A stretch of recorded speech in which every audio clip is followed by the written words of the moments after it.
Okay, hi and hello. My name is Aryan Singh. Today I will explain about anti-emetics. Anti emetics को हम हिंदी बोलते हैं उल्टी या इमेसिस। तो हम देखने वाले हैं कि एंटी इमेटिक्स कौन सी ड्रग्स होती हैं और ये किन पेशेंट को दी जाती हैं और इनका मोड ऑफ एक्शन क्या होता है, यूज़, एडवर्स इफेक्ट, ये सब हम इस वीडियो के अंदर देखने वाले हैं। ये एक बहुत स्मॉल लेक्चर मतलब प्रीमियम लेक्चर कह सकते हैं आप, जो कि बी फार्म 6 सेमेस्टर की फार्माकोलॉजी का सिलेबस है। पहले हम एंटी इमेटिक्स के बारे में एक छोटा सा रिव्यू ले लेते हैं। क्या होती है एंटी इमेटिक्स?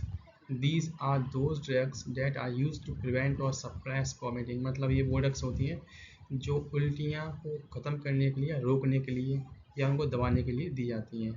मछली, उल्टियों को हम हिंदी में मछली बोलते हैं। तो चलिए इसका क्लासिफिकेशन देख लेते हैं। मतलब एंटी इमेटिक ड्रग्स क्लासिफिकेशन, इसमें कौन कौन सी ड्रग्स आती हैं उसको हम समझ लेते हैं। तो इसके अंदर जो है पहली ड्रग हमारी आती है, पहली क्लास के अंदर जो ड्रग आती है एंटीकोलिनर्जिक के अंदर, इसके अंदर हायोसिन और डाइसाइक्लोमैन। न्यूलेप्टिक्स के अंदर जो कि D2 रिसेप्टर ब्लॉकर्स होती हैं, उसके अंदर हमारी क्लोरप्रोमाजाइन और ट्राइफ्लोप्रोमाजाइन, ये सब ड्रग्स इसके अंदर आती हैं। प्रोकाइनेटिक्स के अंदर मिटोक्लोप्रोमाइड, डोम्प्रिडन, सिस्प्राइड, मोजाप्राइड, इटोप्राइड, ये सब क्लास प्रोकाइनेटिक्स के अंदर, सॉरी ड्रग्स प्रोकाइनेटिक्स के अंदर आती हैं। NK1 रिसेप्टर एंटागोनिस्ट, ये NK1 रिसेप्टर जो है इसको ब्लॉक करके अपना एक्शन शो करती है, मतलब इसका ही मोड ऑफ एक्शन हो गया। इसमें एप्लीपिटेंट और फूसापिटेंट। फिर एंटी हिस्टामिक ड्रग्स आती हैं जो H1 और H2 रिसेप्टर पे अपना काम करती हैं। तो उसके अंदर पहली वाली क्लास ड्रग आती है, पहली प्रोमेथाजीन, फिर अगली डाइफेनहाइड्रामाइन, फिर डायमेनहाइड्रेनेटेड, फिर डॉक्सिलामाइन, फिर मैक्लोजाइन, इसे हम मैक्लीजाइन भी बोलते हैं। ये हमारी एक विटलाइगो डिजीज में भी काम आती है।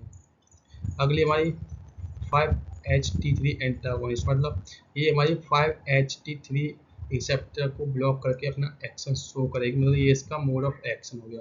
ये भी चीज़ मैंने यहीं पे क्लियर कर दी। इसके अंदर जो ड्रग्स आती हैं, जो मेन ड्रग्स होती हैं, इसमें पहली आती है हमारी ऑन्डेंसेट्रन, फिर ग्रेनीसेट्रन, फिर पेलोनसेट्रन, फिर रोमसेट्रन। फिर अगली एक क्लास और आती है जिसे हम बोलते हैं एडजुवेंट एंटी इमेटिक्स। इसके अंदर हमारी जो ड्रग्स होती हैं उसमें डेक्सामेथासोन, फिर बेंजोडाइजेपिन्स, फिर अंदर आती है उसके डोनेपिनॉल। ये इसका क्लासिफिकेशन था।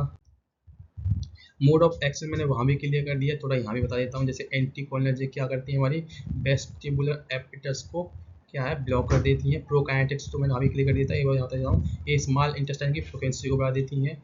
न्यूलेप्टिक्स तो हमारी D2 रिसेप्टर पर काम करती हैं। एंटी हिस्टामिन तो पता है आपको H1 पे ही एक्ट करेंगी।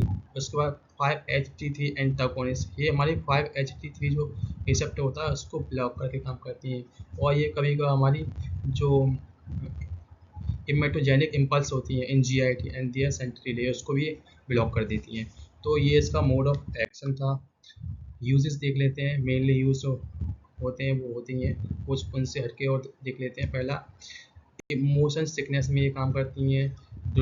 Brief duration of action, use in post operative, मतलब ऑप्शन के बाद दी जाती हैं। Drug induced and post operative nausea, vomiting, इन सब में वोमिटिंग वगैरह दी जाती है। वोमिटिंग में स्पेशली काम करती हैं ये। एडवर्स इफेक्ट, मतलब इनसे कौन कौन से साइड इफेक्ट हो सकते हैं, तो वो देख लेते हैं। Brief duration of action, produce sedation, मतलब ये जब H1 एंटागोनिस्ट है, H1 एंटागोनिस्ट जो होती है वो हमारी सेडेशन कॉज करती हैं।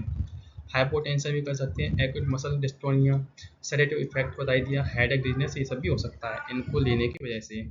Thank you, thanks for watching.